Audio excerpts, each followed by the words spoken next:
ready.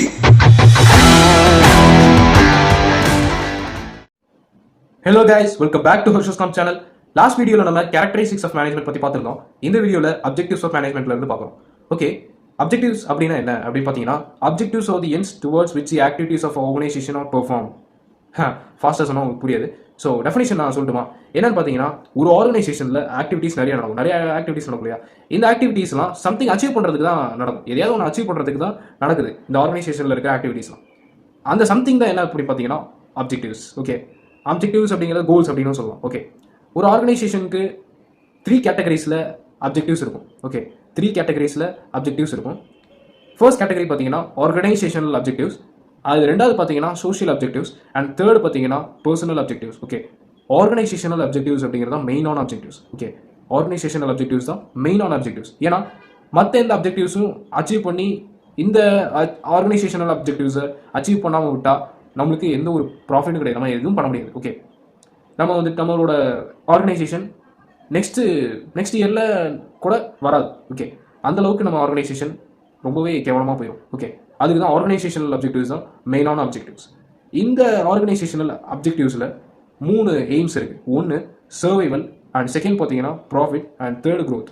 Survival அப்படிங்கிறதுலாம் பேசிக்கான aim. At least நாங்கள் இந்த இயர் நல்லா பெர்ஃபார்ம் பண்ணல, நெக்ஸ்ட் இயராவது நல்லா பெர்ஃபார்ம் பண்ணணும் அப்படின்னா உங்களோட காஸ்ட்டை கவர் பண்ணுற அளவுக்காவது சேல்ஸ் நடந்திருக்கணும், ரெவன்யூ இருக்கணும். ஓகே, நான் வந்துட்டு 10,000 rupees நான் வந்துட்டு செலவு பண்ணியிருக்கேன் அப்படின்னா 10,000 rupees தான் உங்களோட காஸ்ட். ஸோ 10,000 rupees செலவு பண்ணிட்டேன்.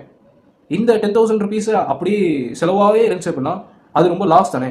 அப்படி இல்லாமல் 10,000 rupees எனக்கு வந்துருச்சு, 10,000 rupees செலவு பண்ணேன், 10,000 rupees எனக்கு வந்துருச்சு அப்படின்னா அங்கே சம் ரெவன்யூ இருக்குது. ஸோ ரெவன்யூ மைனஸ் காஸ்ட் நம்மளுக்கு வந்துட்டு 0 ப்ராஃபிட் 0 லாஸ் எதுவுமே கிடையாது. அட்லீஸ்ட் நம்மளுக்கு வந்து போனதாச்சும் வந்துருச்சு அப்படின்ற ஒரு சந்தோஷம் தான் இல்லையா? இப்படியாவது இருக்கணும் ஒரு ஆர்கனைசேஷனில். மெயின் அதாவது பேசிக்காக இதுதான் வந்துட்டு இருக்கணும். ஓகே, இதை விட்டு லாஸாக போயிடுச்சு அப்படின்னா அது ரொம்பவே கஷ்டமாயிடும். அதுக்காக தான் காஸ்ட்டை கவர் பண்ணுற அளவுக்காவது ரெவன்யூ இருக்கணும். அது பேர் தான் சர்வைவல் அப்படின்னு சொல்கிறாங்க. சர்வைவ் ஆகிறோம், அவ்வளோதான், ஜஸ்ட் சர்வை. நெக்ஸ்ட் பார்த்தீங்கன்னா ப்ராஃபிட்.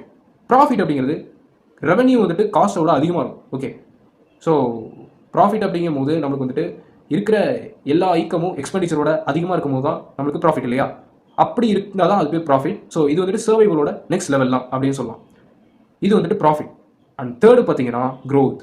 சரி, இந்த ப்ராஃபிட் வந்துட்டு ரொம்பவே வந்துட்டு நல்ல ஒரு ஸ்டேபிளாக இல்லை இன்க்ரீசிங் லெவலில் கிடச்சிட்டு இருக்கு.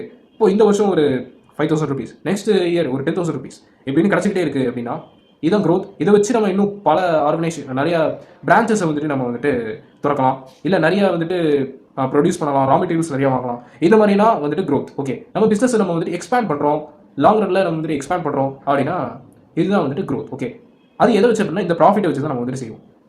நெக்ஸ்ட் பார்த்தீங்கன்னா சோஷியல் அப்ஜெக்டிவ்ஸ். சோஷியல் அப்படிங்கிறது நம்ம சுற்றி இருக்கிற பீப்புள் சொல்லலாம். ஓகே, ஆர்கனைசேஷனுக்குள்ள இல்லை, வெளியில். ஓகே, ஃபார் எக்ஸாம்பிள் என்விரான்மெண்ட்டை ப்ரொடெக்ட் பண்ணுறது, கவர்மெண்ட் சொன்ன ரூல்ஸை ஃபாலோ பண்ணுறது, எம்ப்ளாய்மெண்ட் ஆப்பர்ச்சுனிட்டிஸை நம்ம வந்துட்டு ப்ரொவைட் பண்ணுறது, like water facilities, hospital facilities, school facilities இதெல்லாம் வந்துட்டு கொடுக்குறது. இதெல்லாமே பார்த்தீங்கன்னா சோஷியல் அப்ஜெக்டிவ்ஸ் அப்படின்னு சொல்லலாம். இப்போது டாடா குரூப் பார்த்தீங்கன்னா அவங்க நிறையவே வந்துட்டு பண்ணியிருக்காங்க, லைக் சேரிட்டி டொனேஷன் நிறைய பண்ணியிருக்காங்க இல்லையா? அப்புறம் ஏர் இந்தியாவே வந்துட்டு கொடுத்தாங்க கவர்மெண்ட்டுக்கு. இந்த மாதிரிலாம் வந்துட்டு பண்ணாங்க. ஓகே, கொரோனா டைம் அப்போ கூட நம்ம தமிழ்நாடுக்கு அந்த PCR டெஸ்ட் கிட் கொடுத்தாங்கன்னு நினைக்கிறேன். ஸோ அந்த மாதிரிலாம் நிறைய பண்ணாங்க. ஓகே, இது மாதிரி நிறைய ஆர்கனைசேஷன் நிறைய பண்ணிட்டு வராங்க. இப்போது சிவநாடார் அவங்க இருக்காங்க, HCL, இவங்க வந்துட்டு நிறைய வந்துட்டு டொனேட் பண்ணிட்டு இருக்காங்க. ஸோ இது மாதிரி சோஷியல் சொசைட்டின்னு வந்துட்டாலே அவங்களுக்கு நம்ம ஏதாவது செய்யணும். நம்மளே வந்துட்டு நம்மளை சும்மா அப்படியே இது பண்ணிட்டு இருந்தோம், நம்ம ஆர்கனைசேஷன் நம்ம ப்ராஃபிட்டு நம்மளுக்கு மட்டும்தான் எல்லாமே இருக்கணும் அப்படின்னு இருந்தோம் அப்படின்னா it's not applicable in India. இந்தியாவில் அப்படிலாம் இருக்க முடியாது. நம்ம வந்துட்டு எல்லாமே வந்துட்டு நம்ம வந்துட்டு கொடுக்கணும், எல்லா ஃபெசிலிட்டிஸும் நம்ம வந்துட்டு எல்லாரும் கொடுக்கணும். அப்போ தான் நம்ம மட்டும் இல்லாமல் மற்றவங்களும் க்ரோ ஆவாங்க. Okay, employment generation. ஒரு கம்பெனி ஒரு இடத்துல வந்துருச்சு அப்படின்னாலே அங்கே நிறைய எம்ப்ளாய்மெண்ட் ஆப்பர்ச்சுனிட்டிஸ் கண்டிப்பாக உருவாகும். ஓகே, பிரான்ச் எக்ஸ்பேண்ட் பண்ணோம் அப்படின்னா இன்னும் எம்ப்ளாய்மெண்ட் ஆப்பர்ச்சுனிட்டிஸ் நிறையவே இன்க்ரீஸ் ஆகும். ஓகே, இதான் வந்துட்டு சோஷியல் அப்ஜெக்டிவ்ஸ் அப்படின்னு சொல்லுவோம். ஓகே, அதுக்கடுத்து பர்சனல் அப்ஜெக்டிவ்ஸ். பர்சனல் அப்ஜெக்டிவ்ஸ் அப்படிங்கிறது எம்ப்ளாயீஸோட அப்ஜெக்டிவ்ஸ். எம்ப்ளாயீஸ்க்கு சில அப்ஜெக்டிவ்ஸ்லாம் இருக்கும்.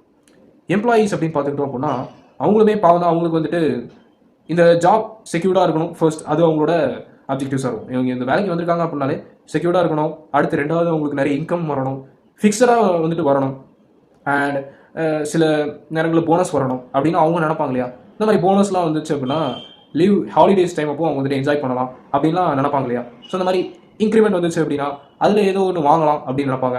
அந்த மாதிரிலாம் வந்துட்டு அவங்களோட கோல்ஸும் சில கோல்ஸ்லாம் இருக்கும். இது மாதிரியான கோல்ஸை நம்ம வந்துட்டு அவங்களுக்கும் வந்துட்டு அச்சீவ் பண்ணுறதுக்கு we should help. Okay. And அப்புறம் பார்த்தீங்கன்னா அவங்களுக்கு மெடிக்கல் ஃபெசிலிட்டிஸ் தேவைப்படும் சில எம்ப்ளாயிஸ். ஸோ ஒரு சில ஆர்கனைசேஷன்லாம் என்ன பண்ணுறாங்க அப்படின்னா அவங்க பேர்லேயே வந்துட்டு அந்த ஹாஸ்பிட்டல் அங்கேயே இருக்கும். ஸோ அவங்க பேர்லேயே கேன்டீன் இருக்கும். ஓகே, கேன்டீன் இருக்கும், ஹோட்டல் இருக்கும்.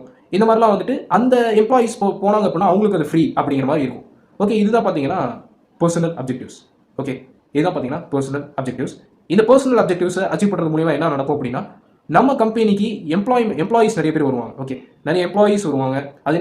அதே நேரத்தில் நம்ம கம்பெனி மேலே ஒரு ட்ரஸ்ட் ஒர்த்தினஸ் வரும். நம்ம கம்பெனியெல்லாம் நம்புவாங்க அப்படிங்கிற மாதிரி சொல்கிறாங்க. ஓகே, நெக்ஸ்ட் பார்த்தீங்கன்னா importance of management.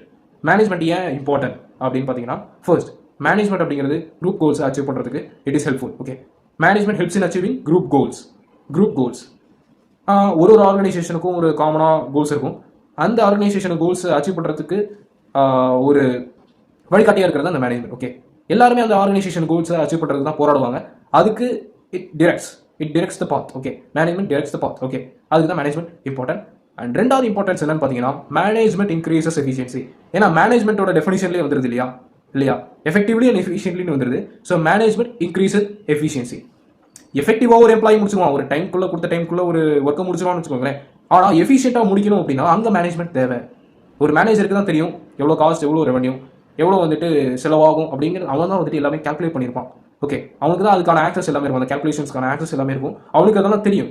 So he should manage. Okay, இதுதான் மேனேஜ்மெண்ட் இன்க்ரீசஸ் எஃபிஷியன்சி. இந்த எஃபிஷியன்சியை இன்க்ரீஸ் பண்ணுறது மூலியமா ப்ரொடக்டிவிட்டி இன்னுமே வந்துட்டு நல்லா இன்க்ரீஸ் ஆகும், ப்ராஃபிட் நிறைய வரும். ஓகே, அண்ட் நெக்ஸ்ட் பார்த்தீங்கன்னா management creates dynamic organisation. So இது வந்துட்டு கேரக்டரிஸ்டிக்லேயே நம்ம பார்த்துட்டோம், மேனேஜ்மெண்ட் இஸ் டைனமிக். அதே மாதிரி மேனேஜ்மெண்ட் டைனமிக்காக இருக்கிறனால ஆர்கனைசேஷனையும் டைனமிக்காக மாற்றிடும். எந்த ஒரு சுச்சுவேஷன்லையும் தன்னை சேஞ்ச் பண்ணிக்கணும். ஓகே, அதான் டைனமிக் இல்லையா. ஒரு ஆர்கனைசேஷனை டைனமிக்காக மாற்றுறது தான் இந்த மேனேஜ்மெண்ட். ஏன் அப்படின்னா இப்போது ஒரு ஆர்கனைசேஷன் எதுவுமே வெளியில் நடக்கிறது எதுவுமே தெரியாமல் இருந்துச்சு அப்படின்னா அது வந்துட்டு சேஞ்ச் ஆகாமே இருக்கும். அந்த வெளியில் நடக்கிறது, என்விரான்மெண்ட்டில் என்ன நடக்குது, சுற்றி என்ன நடக்குது அப்படிங்கிறத பற்றி தெரிஞ்சு வச்சிருக்கிறவர் தான் ஒரு மேனேஜர் அதை பற்றிலாம் தெரிஞ்சு வச்சிருக்கும். ஒரு மார்க்கெட்டிங் மேனேஜர் இருக்காரு அப்படின்னா இந்த ஏரியாவில் இந்த டேஸ்ட் இருக்குது, இந்த ப்ரிஃபரன்ஸ் இருக்குது அப்படின்னா அவருக்கு தெரிஞ்சிருக்கும். ஒரு ஃபைனான்ஷியல் மேனேஜராக இருக்காரு அப்படின்னா அவருக்கு இந்த பொருளோட விலை ஏறிட்டு இருக்கு, இன்ஃப்ளேஷன் இவ்வளோ இருக்குது, அவருக்கு எக்கனாமிக் இந்த இதெல்லாம் வந்துட்டு அவருக்கு இன்ட்ரெஸ்ட் இருக்கும், அவருக்கு தெரிஞ்சு வச்சிருப்பாரு. அதே நேரத்தில் இந்த ஹெச்ஆர் மேனேஜர் அப்படிங்கிற ஒரு ஹியூமன் ரிசோர்ஸஸ் வந்து மேனேஜ் பண்ணுறது தான் ஹெச்ஆர் மேனேஜர்னு சொல்லுவாங்க. அவரு பார்த்தீங்கன்னா எந்த டைப் ஆஃப் எம்ப்ளாயிஸ்க்கு என்னென்ன ப்ரிஃபரன்ஸ் இருக்குது, எம்ப்ளாயிஸ் எந்த மாதிரியா ஒர்க் பண்ணுவாங்க, ஒர்க்கிங் கண்டிஷன்ஸ் அவங்களுக்கு என்னென்ன கொடுக்கணும், அவங்களுக்கு என்னென்ன தேவை, இல்லை எம்ப்ளாயிஸ்க்கு என்னென்ன கோல்ஸ் இருக்குது, எம்ப்ளாயிஸ் வந்துட்டு என்னென்ன ப்ரிஃபரன்ஸஸோட வராங்க, எல்லாத்தையும் அவர் தான் வந்துட்டு பார்த்து வச்சிருப்பாரு. ஸோ மேனேஜர் அப்படிங்கிற ஒரு சுற்றி இருக்கிற என்விரான்மெண்ட்டாக இருந்தாலும் சரி, உள்ளுக்குள்ளே இருக்கிற எம்ப்ளாயிஸாக இருந்தாலும் சரி, எல்லாத்த பற்றியும் அவர் ஹீ ஷுட் நோ. ஓகே, அப்போ தான் வந்துட்டு டைனமிக்காக மாற்ற முடியும். ஓகே, நெக்ஸ்ட் பார்த்தீங்க அப்படின்னா management helps in achieving personal objectives. So இப்போ தான் பார்த்த பர்சனல் அப்ஜெக்டிவ்ஸ். ஓகே, ஒரு ஆர்கனைசேஷனில் இருக்கிற எம்ப்ளாயிஸ்க்கு வந்துட்டு பர்சனல் அப்ஜெக்டிவ்ஸ்னு இருக்கும், கண்டிப்பாக இருக்கும். அதை அச்சீவ் பண்ணுறதுக்கு ஹெல்ப்ஃபுல்லாக இருக்கிறது அந்த மேனேஜ்மெண்ட். ஓகே, நெக்ஸ்ட் பார்த்தீங்கன்னா management helps in development of society. இது நம்ம பார்த்துட்டோம், சோஷியல் அப்ஜெக்டிவ்ஸ்லேயே பார்த்துட்டோம்.